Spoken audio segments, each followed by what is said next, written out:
The Yellow Wallpaper by Charlotte Perkins Gilman. It is very seldom that mere ordinary people like John and myself secure ancestral halls for the summer. A colonial mansion, a hereditary estate, I would say a haunted house, and reach the height of romantic felicity, but that would be asking too much of fate. Still, I will proudly declare that there is something queer about it. Else, why should it be let so cheaply? And why have stood so long untenanted? He has no patience with faith, an intense horror of superstition, and he scoffs openly at any talk of things not to be felt and seen and put down in figures. John is a physician, and perhaps, I would not say it to a living soul of course, but this is dead paper and a great relief to my mind, perhaps that is one reason I don't get well faster. You see, he does not believe I am sick. And what can one do? If a physician of high standing and one's own husband assures friends and relatives that there is really nothing the matter with one but temporary nervous depression, a slight hysterical tendency, what is one to do? My brother is also a physician and of high standing, but he says the same thing. So I take phosphates or phosphites, whichever it is, and tonics and journeys and air and exercise, and I'm absolutely forbidden to work until I am well again. Personally, I disagree with their ideas. Personally, I believe that congenial work with excitement and change would do me good, but what is one to do? I did write for a while in spite of them, but it does exhaust me a good deal, having to be so sly about it, or else meet with heavy opposition. I sometimes fancy that in my condition I have less opposition and more society and stimulus, but John says the very worst thing I can do is to think about my condition, and I confess it always makes me feel bad. So I will let it alone and talk about the house. The most beautiful place. It is quite alone, standing well back from the road, quite 3 miles from the village. It makes me think of English places that you read about, for there are hedges and walls and gates and locks, and lots of separate little houses for the gardeners and people. There is a delicious garden. I never saw such a garden, large and shady, full of box-bordered paths, and lined with long grape-covered arbours with seats under them. There were greenhouses too, but they are all broken now. There was some legal trouble, I believe, something about heirs and co-heirs. Anyhow, the place has been empty for years. That spoils my ghostliness, I'm afraid, but I don't care. There is something strange about the house, I can feel it. I even said so to John one moonlight evening, but he said what I felt was a draught, and shut the window. I get unreasonably angry with John sometimes. I'm sure I never used to be so sensitive. I think it's due to this nervous condition. But John says if I feel so, I shall neglect proper self-control, so I take pains to control myself. Before him at least, and that makes me very tired. I don't like our room one bit. I wanted one downstairs that opened onto the piazza, and had roses all over the window, and such pretty old-fashioned chintz hangings, but John would not hear of it. He said there was only one window, and not room for 2 beds, and no near room for him if he took another. He is very careful and loving, and hardly lets me stir without special direction. I have a scheduled prescription for each hour in the day. He takes all care from me, and so I feel basely ungrateful not to value it more. He said we came here solely on my account, that I was to have perfect rest and all the air I could get. Your exercise depends on your strength, my dear, he said, and your food somewhat on your appetite, but air you can absorb all the time. So we took the nursery at the top of the house. It is a big airy room, the whole floor nearly, with windows that look all ways, and air and sunshine galore. It was a nursery first, and then a playroom, and then gymnasium, I should judge, for the windows are barred for little children, and there are rings and things in the walls. The paint and paper look as if a boys' school had used it. It is stripped off, the paper, in great patches all around the head of my bed, about as far as I can reach, and in a great place on the other side of the room low down. I never saw a worse paper in my life, one of those sprawling, flamboyant patterns committing every artistic sin. It is done enough to confuse the eye in the following, pronounced enough to constantly irritate and provoke study, and when you follow the lame, uncertain curves for a little distance, they suddenly commit suicide, plunge off at outrageous angles, destroy themselves in unheard-of contradictions. The colour is repellent, almost revolting, a smouldering, unclean yellow, strangely faded by the slow-turning sunlight. It is a dull yet lurid orange in some places, and a sickly sulphur tint in the others. No wonder the children hated it. I should hate it myself if I had to live in this room long. There comes John, and I must put this away. He hates to have me write a word.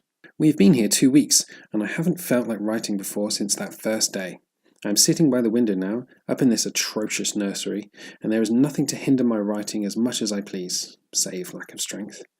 John is away all day, and even some nights when his cases are serious. I am glad that my case is not serious, but these nervous troubles are dreadfully depressing.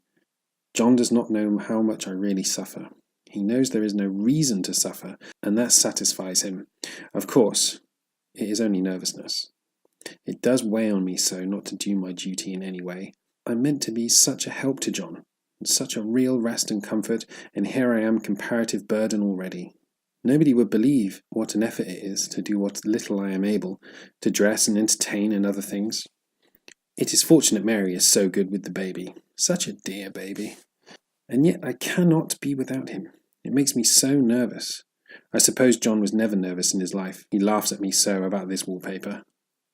At first he meant to repaper the room, but afterwards he said that I was letting it get the better of me, and that nothing was worse for a nervous patient than to give way to such fancies. He said that after the wallpaper was changed, it would be the heavy bedstead, and then the barred windows, and then the gate at the head of the stairs, and so on.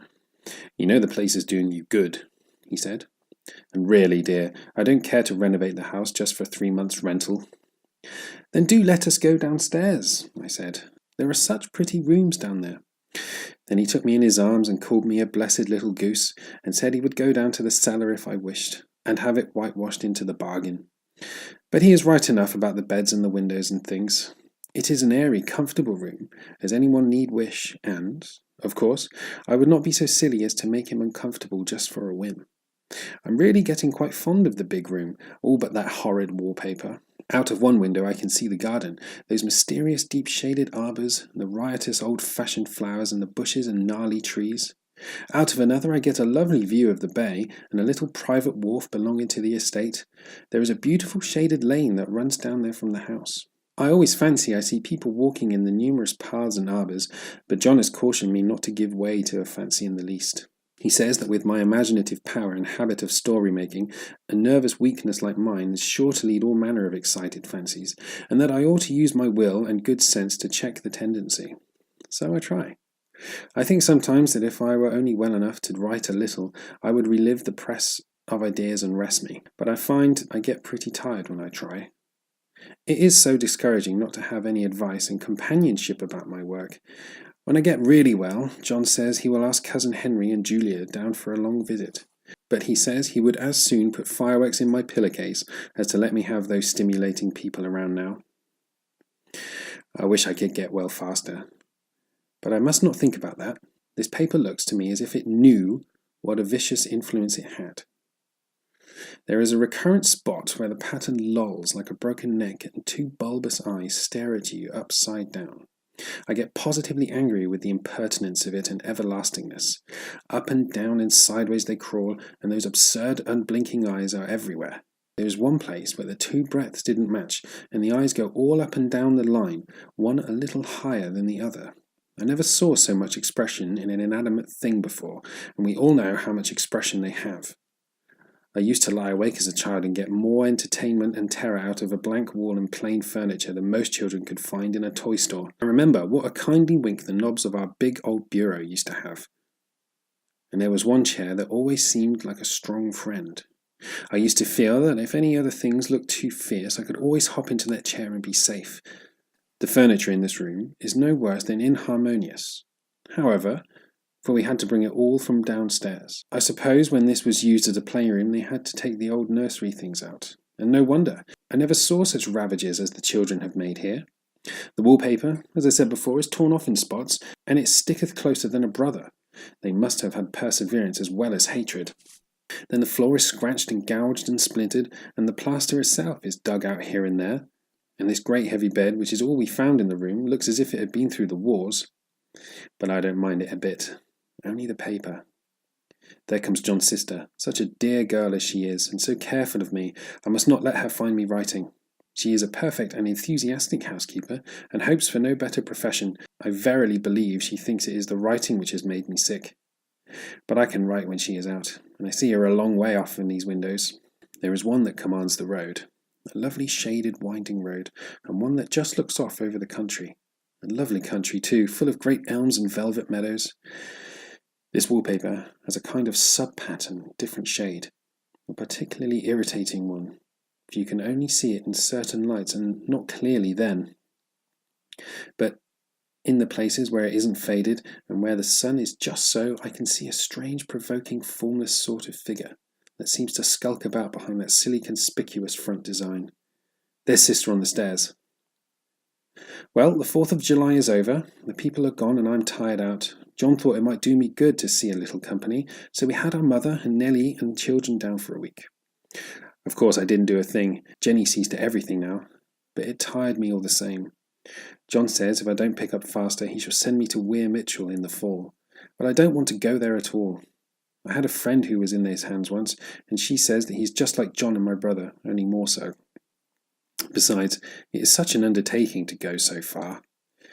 I don't feel as if it is worthwhile to turn my hand over for anything, and I'm getting dreadfully fretful and querulous. I cry at nothing, and cry most of the time. Of course I don't when John is here, or anybody else, but when I'm alone. And I'm alone a good deal now. John is kept in town very often by serious cases, and Jenny is good and lets me alone when I want her to. So I walk a little in the garden or down that lovely lane, sit on the porch under the roses, and lie down up here a good deal. I'm getting really fond of the room, in spite of the wallpaper. Perhaps because of the wallpaper. It dwells in my mind so. I lie here in this great immovable bed, it's nailed down, I believe, and follow the pattern about by the hour. It is good as gymnastics, I assure you. I start, we'll say, at the bottom, down in the corner over there where it has not been touched, and I determine for the 1000th time that I will follow that pointless pattern to some sort of conclusion. I know a little of this principle of design, and I know this thing is not arranged by any laws of radiation, or alternation, or repetition, or symmetry, or anything else I've heard of. It is repeated, of course, by the breaths, but not otherwise. Looked at in one way, each breath stands alone.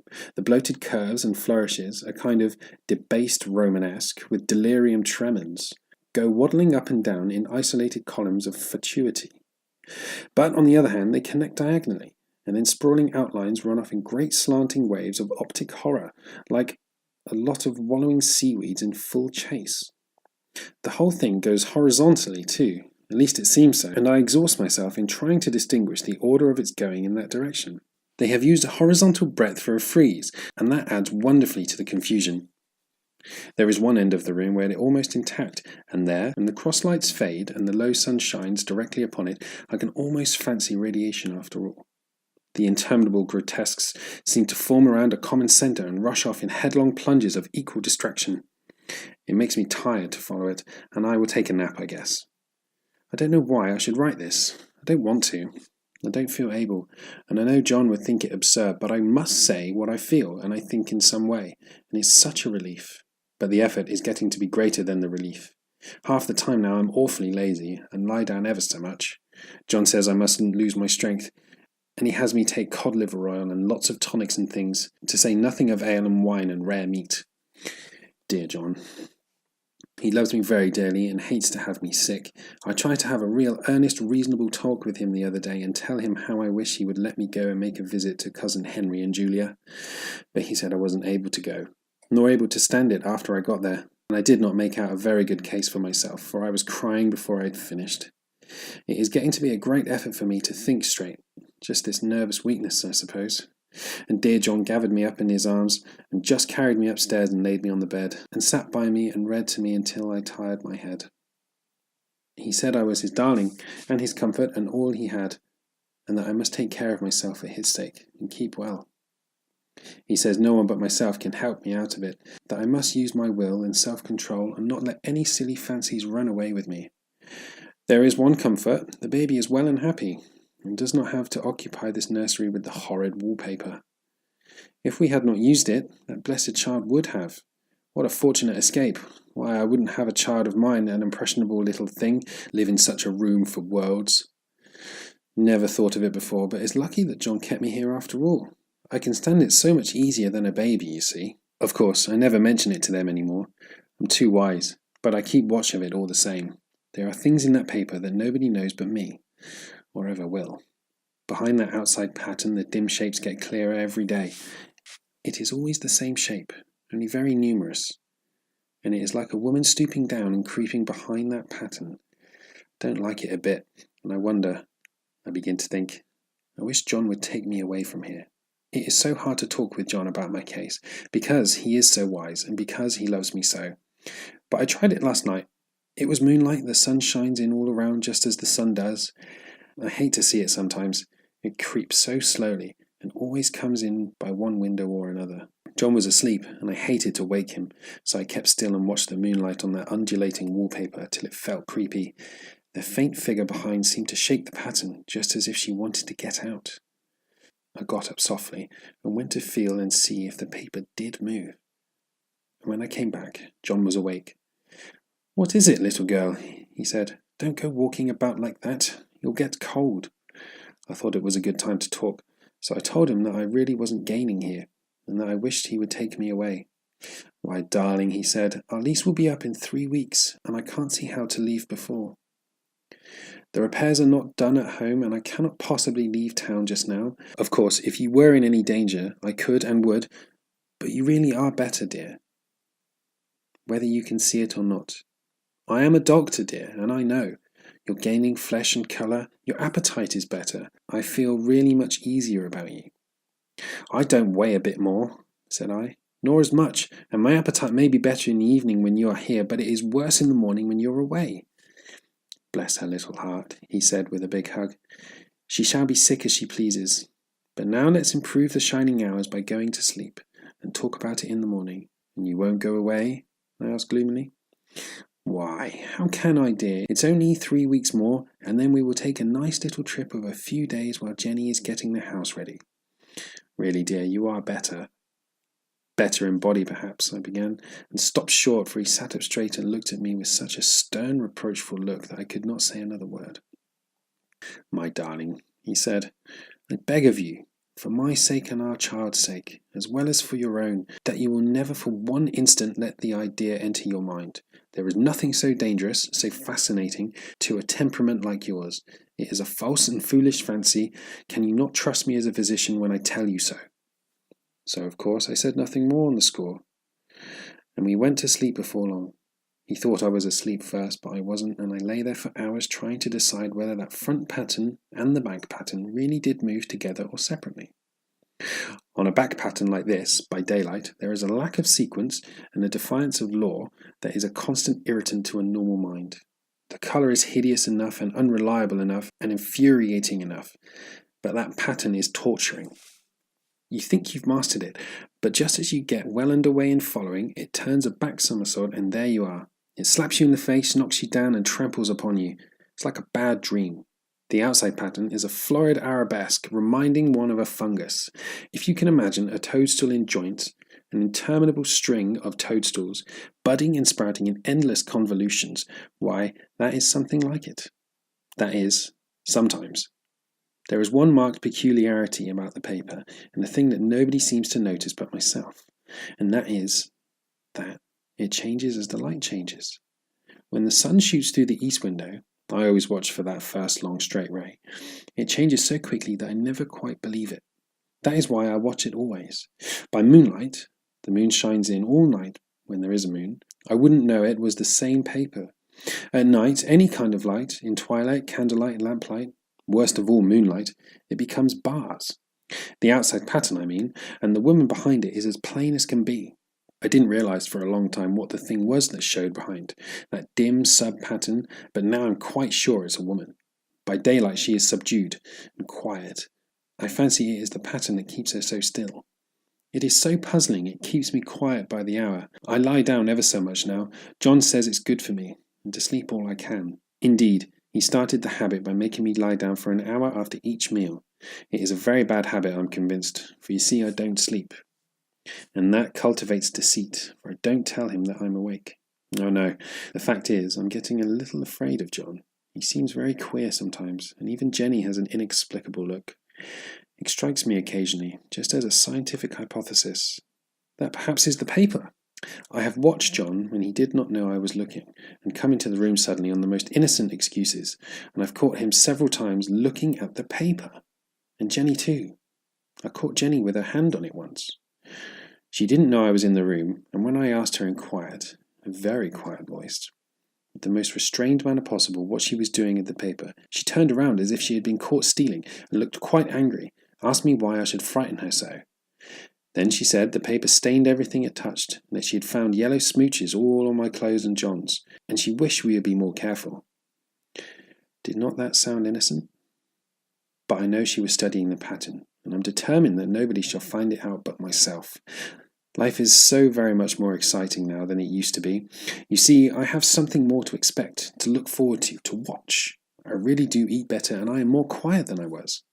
John is so pleased to see me improve. He laughed a little the other day and said I seemed to be flourishing in spite of my wallpaper. I turned it off with a laugh. I had no intention of telling him it was because of the wallpaper. He would make fun of me. He might even want to take me away. I don't want to leave now until I have found it out. There is a week more, and I think that will be enough. I'm feeling ever so much better. I don't sleep much at night, for it is so interesting to watch the developments, but I sleep a good deal in the daytime. In the daytime, it is so tiresome and perplexing. There are always new shoots on the fungus and new shades of yellow all over it. I cannot keep count of them, though I have tried conscientiously. It is the strangest yellow, that wallpaper. It makes me think of all the yellow things I've ever saw.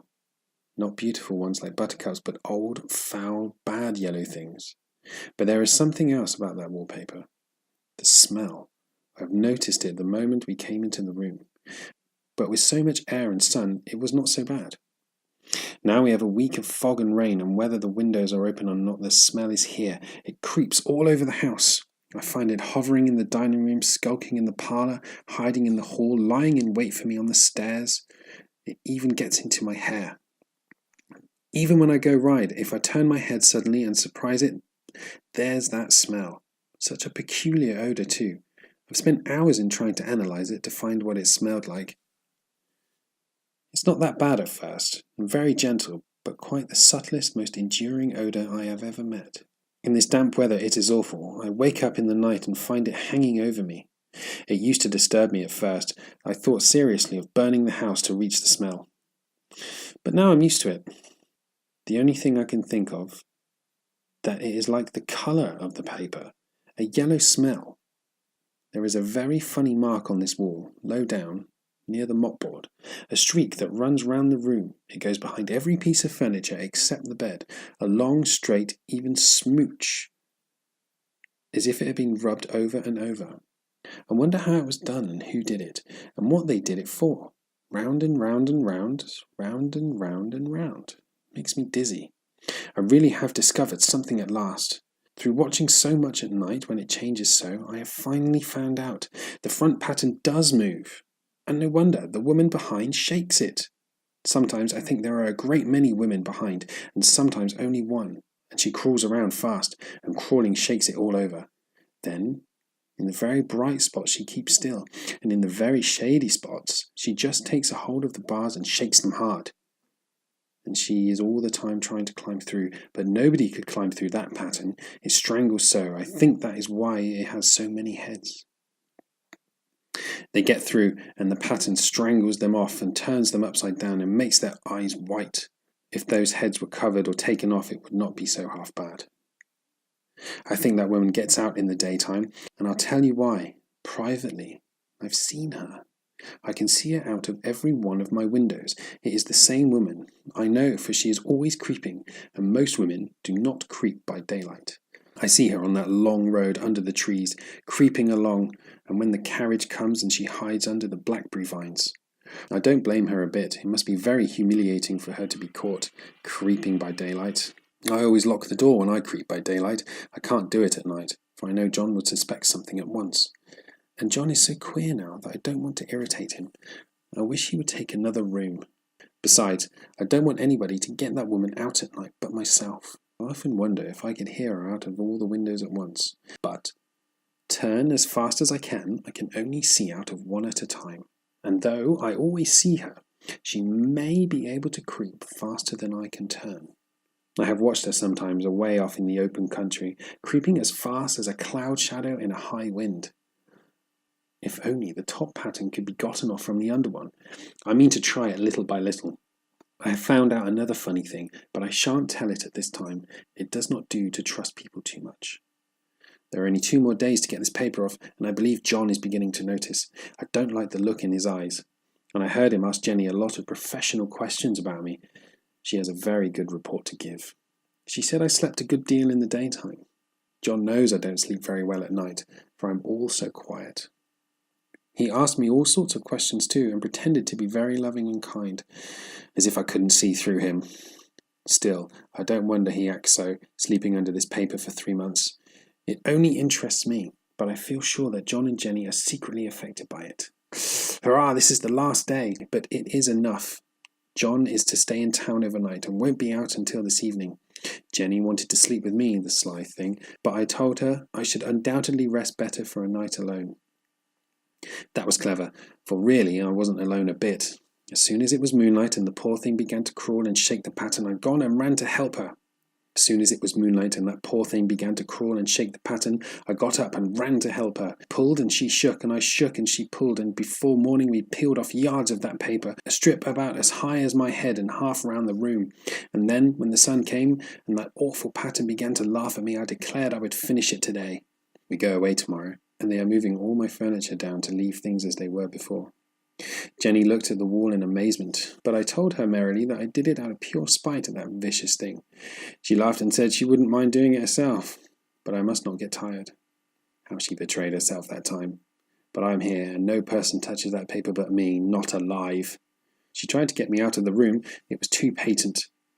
But I said it was so quiet and empty and clean now that I believed I would lie down again and sleep if I could, and not wake me even for dinner. I would call when I woke. So now she is gone. And the servants are gone, and the things are gone, and there is nothing left but the great bedstead nailed down with the canvas mattress we found on it. We shall sleep downstairs tonight and take the boat home tomorrow. I quite enjoy the room, now that it is bare again. How those children did tear about here. This bedstead is fairly gnawed, but I must get to work. I've locked the door and thrown the key down onto the front path.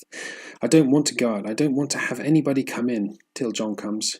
I want to astonish him. I've got a rope up here that even Jenny did not find. If that woman does get out and tries to get away, I can tie her.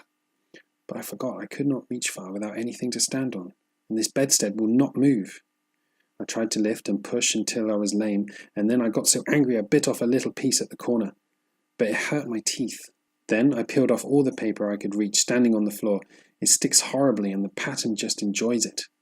All those strangled heads and bulbous eyes and waddling fungus growths just shriek with derision.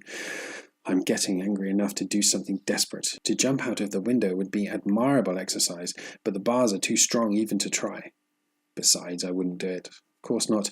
I know well enough that a step like this is improper and might be misconstrued. I don't like to look out of the windows even. There are so many of those creeping women, and they creep so fast. I wonder if they all come out of that wallpaper as I did. But I am securely fastened now by my well-hidden rope. You don't get me out on the road there. I suppose I shall have to get back behind the pattern when it comes night. And that is hard. It is so pleasant to be out in this great room and creep around as I please. I don't want to go outside. I won't, even if Jenny asks me to. For outside you have to creep around and everything is green instead of yellow. But here I can creep smoothly along the floor, and my shoulder just fits in that long smooch around the wall, so I cannot lose my way. Why, there's John at the door. It is no use, young man, you can't open it. How he does call and pound. Now he's crying for an axe. It would be a shame to break down that beautiful door. John, dear, said I in the gentlest voice, the key is down by the front steps under that plantain leaf. That silenced him for a few moments. Then he said, very quietly indeed, open the door, my darling. I can't, said I. The key is down by the front door, under the plantain leaf. And then I said it again, several times, very gently and slowly, and said it so often that he had to go and see. And he got it, of course, and came in, and stopped short by the door. What's the matter? He cried. For God's sake, what are you doing? I kept on creeping just the same, but I looked at him over my shoulder. I've got out at last, said I. In spite of you and Jane, I've pulled off most of the paper, so you can't put me back. Now why should that man have fainted? But he did, right across my path by the wall, so that I had to creep over him every time.